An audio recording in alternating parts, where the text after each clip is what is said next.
In 1904, a white man made a major mistake. He stepped off the train in the Mississippi Delta and started causing a scene, a ruckus, shoving, acting like he owned the place. In any other town in the South, if a black man touched him, it was a death sentence. The rules were very simple. White man could do no wrong, and a black man had no power. But this wasn't any other town. It was Mound Bayou. The marshal stepped out in front of the crowd, and he was a black man wearing a press uniform and a badge on his chest that gave him the full power of the state. He didn't look down. He didn't ask for permission. He walked right over to the man and put his hand on his shoulder and told him that he was under arrest. Imagine the confusion on his face. He was looking around for a white officer to save him. He was looking for a white judge to dismiss his charges. But he realized a terrifying truth. None of that was coming. The mayor was black, the judge was black, and the cops were black. For the first time in his life, the color of his skin was not a get-out-of-jail-free card. And this is the story of Mound Bayou. This is One Mic Black History. I'm your host, Country Boy. If you like stories like this, you can find more stories at onemichistory.com. But without further ado, let's get started.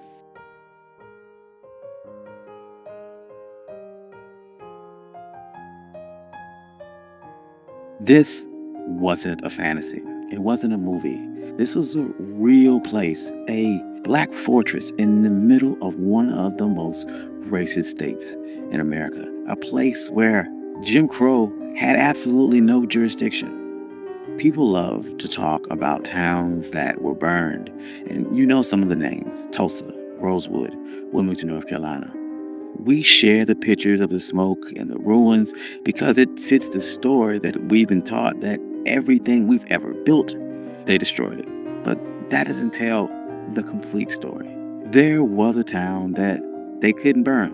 A town that stood for nearly a century as a living, breathing proof that black people did not need integration to survive. All they needed was infrastructure. This is the story of Mound Bayou, Mississippi. And if you ever wondered what it looked like when a community stops asking for permission, this is your blueprint. So, to understand how a place like this could even exist, you have to go back to a bit of a paradox. You have to go back to a plantation called Davis Bend. Decades before the Civil War, there was a plantation owned by Joseph Davis, the older brother of Jefferson Davis, the president of the Confederacy. But Joseph Davis was different. He was a utopian socialist. He believed that if you gave enslaved people enough autonomy, they could produce more. So he set up a system that looked less like a labor camp and more like a twisted experiment on self-governance. Enslaved people had their own court system with their own judges and juries to settle disputes.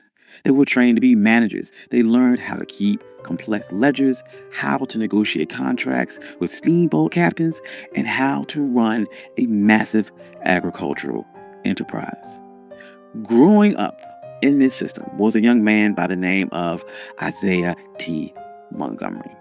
He was more than just a laborer. He was a secretary. He was in the room where deals were being made. He saw the paperwork, and he learned the hidden language of capitalism. When the Civil War ended, Isaiah looked around at the chaos of Reconstruction and saw the violence rising. He saw the Ku Klux Klan forming, and he realized something profound. Integration was a trap. As long as black people lived under white jurisdiction, they would never truly be free. He didn't want to fight for a seat at the table. He was trying to build his own damn house. He knew that he couldn't just take the land. He had to make a deal with the system. So in 1887, he found a surveyor's map and pointed to a spot in the Yazoo Delta, a place that no one wanted. It was about 840 acres of nightmare. It was thick with timber, swamp water, and black bears. The mosquitoes were so thick that if you waved your hand, you'd catch a fistful. The Louisville, New Orleans, and Texas Railroad owned the land, but they couldn't do anything with it because no white settlers were desperate enough to clear it. So Isaiah Montgomery put on his suit and went to the railroad executives and made them a business proposition. He said, "You have a railroad going through a useless swamp. Sell it to us. We'll clear the trees, We'll drain the water, we'll plant the cotton, and we'll turn your empty tract into a gold mine. The white executives simply saw dollar signs. They thought they were taking advantage of a desperate people. They had no idea they were funding a fortress. Montgomery would purchase the land for $7 an acre.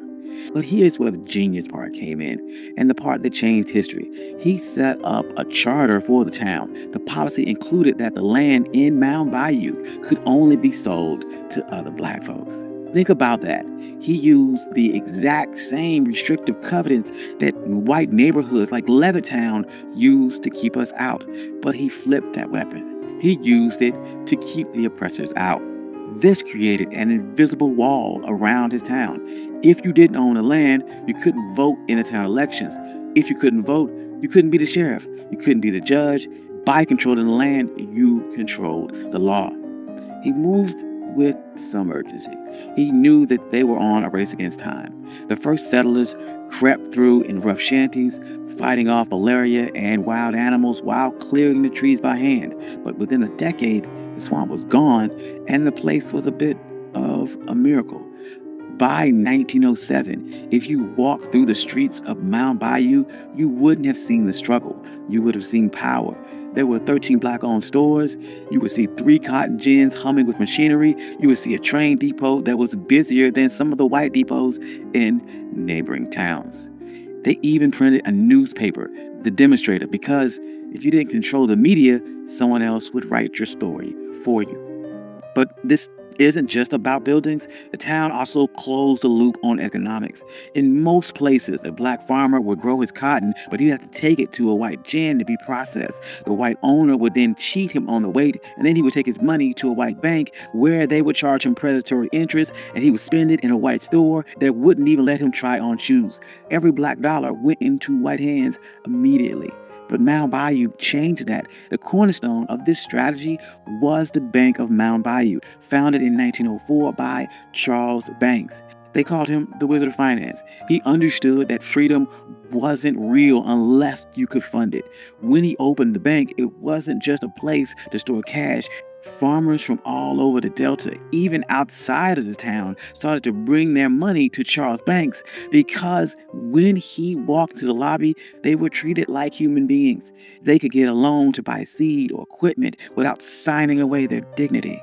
And that money stayed within the town. The bank lent that money to the grocer hired a carpenter, the carpenter played the doctor, and the dollar circulated 5, 6, 7 times before it left the community. But the greatest test of this infrastructure wasn't just banking, it was survival. During the 1940s, if you were black and you got sick in the Mississippi Delta, you were in trouble. White hospitals would not take you, or you were thrown in the basement ward with no heat and no nurses. You could die from a simple infection because you were on the wrong side of the color line. So Mound Bayou decided to build a healthcare system. They didn't ask the government for a grant, they went to fraternal orders. We often forget groups like the Knights and Daughters of Tabor. These were secret societies, benevolent orders where the members paid small monthly dues, mostly nickels and dimes. It was the original crowdfunding. They pooled together these nickels and dimes into a massive war chest and built the Taborian Hospital in 1942. This place was state-of-the-art for the time. It had x-ray machines, incubators for premature babies, sterile operating theaters that rivaled anything in Memphis or Chicago. They hired black surgeons and paid them top dollar, and they had black nurses in crisp white uniforms. For a sharecropper who spent his whole life being called boy, walking into a black hospital had to be a life-changing experience. The man running this hospital was Dr. T.R.M. Howard. He knew that you couldn't just have a healthy body in a sick society, you had to fix the politics too. So he turned Mound Bayou into a headquarters for the civil rights movement in the Delta. He launched the Regional Council of Negro Leadership. Every year they would hold massive rallies in a field just outside of town. Sometimes up to 10,000 people would attend. Dr. Howard would get on stage and give them practical instructions on how to use their economic power. And this is where slogans like "Don't buy gas where you can't use the restroom" would come from. This was years before the Montgomery bus boycott, and he was teaching people that their wallet was a weapon. And if a gas station wouldn't let you use the restroom, Keep your money in your pocket and keep driving. See, when you start messing with the money, the system begins to fight back. In 1954, the Supreme Court ruled on Brown versus the Board of Education, and the white power structure in Mississippi panicked. They formed the White Citizens Council. These were bankers, politicians, and merchants. They were called the middle class Ku Klux Klan. And they decided to use financial warfare to attempt to crush the movement. They initiated something called a credit freeze. They made a list of every activist, every member in NAACP, every person who dared to speak up. And they called banks and they said to call in your loans. Suddenly, black business owners had 24 hours to pay off debts they thought they had years to pay. Farmers went to buy seed and were told that credit was no good. Sharecroppers were kicked off their land. They tried to starve the movement into submission. And this is where the infrastructure of Mound Bayou saved the day, because Dr. Howard and his lenders didn't have to beg for mercy. They could look at the map and they organized what they called an anti-freeze fund. They reached out to the Tri-State Bank of Memphis and other black-owned institutions, and they moved massive amount of capital into the Delta. When a white bank called in a loan on a black activist, Dr. Howard could step in and say, "We will take on that debt." They would pay off the white bank and refinance the loan for the black institution. This kept storekeepers stocked, this kept mortgages current, and this kept black trucks moving. But these type of efforts don't make headlines. It wasn't a march. It was a wire transfer. That wire transfer saved the movement. It bought them time. And in a long war, time can be the most expensive commodity. This black fortress protected people in ways that went beyond money. When Emmett Till was murdered just a few miles away, the trial was a dangerous farce. Black reporters and witnesses were threatened with death if they testified. Where did they go? They went to Mound Bayou. Dr. Howard turned his home into a command center. He set up an armed guard. He had a safe house. Mamie Till Mobley, Emmett Till's mother, even stayed there. They would drive them to the courthouse every morning to face that horror, and then drive back to Mound Bayou at night to sleep in the only place where the sheriff couldn't let the lynch mob in. And this brings us back to the image of that sheriff on the train platform that we began with. Now, what you need to understand is that what happened in Mound Bayou wasn't magic. It wasn't a utopia where everyone got along perfectly. It was a real place with real issues, but it was a proof of concept. It proved that poverty and chaos that we saw in other places wasn't natural. It was engineered.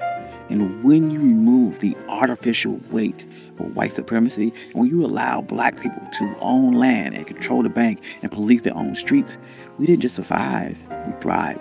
We built hospitals, banks with surplus capital. We built towns that were safe, clean, and more prosperous than the white towns that were attempting to destroy us. And Mound Bayou, it's still here today. It's smaller. The highway system bypassed it, and the economy changed, just like it did for a lot of small rural towns and for a lot of black businesses. But the most important thing about Mound Bayou isn't how big it is today, it's that it never burned. Unlike Tulsa, unlike Rosewood, the mob never came from Mound Bayou. They couldn't. Infrastructure was too strong. Ownership was too absolute. They had built a wall of deeds and dollars that hate couldn't climb over. So the next time that someone talks about trauma porn and that it's just an endless cycle of us building and destroying, you can tell them about the black town that was built in the swamp. Tell them about the sheriff who arrested a white man. Tell them about the bank who fought a credit freeze and won. And tell them that we didn't just survive the system. When we wanted to, we built a better one. Thank you. I'm your host, Country Boy. This has been One Mic Black History. If you like stories like this, you can find more stories like this. OneMicHistory.com. I also have a Substack. I would love to see you there. I post articles every single week, and I post notes every single day. I'd like to thank all my day ones and my financial contributors. I love every single one of you. Without you, none of this could be possible. Peace.